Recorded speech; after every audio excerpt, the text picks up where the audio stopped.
Hello everyone on Dinh Duy Cuong's YouTube channel. Every day we will upload a video answering questions and concerns from students during their participation in our courses. If you don't want to miss any videos, please subscribe to the channel, like the video and leave a comment. That way, when we release new videos, you'll be among the first to see them even before others. In this video, a student is asking how to convert an internal line into a seam line. Because when he receives the DXF file from the client, the seam line has turned into an internal line. That's why when he makes adjustments, for example like this, when he edits like this, the outer line changes, but the inner line doesn't adjust accordingly. Therefore, he needs to adjust both lines, which is very time consuming, or he has to copy them in parallel, which is also very time consuming. For example, if in that case the seam line is clearly marked as a seam line, it will distinguish between the finished product line and the semi-finished product line. So when he adjusts the finished product line, the semi-finished product line will adjust accordingly, which saves a lot of time. So how do we turn this internal line into a seam line like the one on this detail? You will use this command.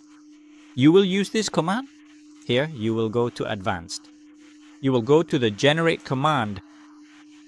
But if you're not careful, this step still won't work. Normally, if you receive a DXF file, you just need to use this Generate command. Then right-click on the detail and simply click OK to finish. Once you click OK, the internal line becomes a seam line. However, in this case, it doesn't work. You can try again like this. You can use the command to adjust this line, try adjusting it, and you'll see that it still doesn't work. So why is that? Because this part is very tricky. Many people who are new to the software, and even those who have used it for years, still don't know about this. So here's what you need to do. You will need to rename the line that you want to turn into a seam line. Right-click on it. You'll see here there's a command called Edit Line Info.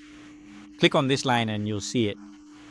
This internal line here is labeled with the letter I. Its tag is I.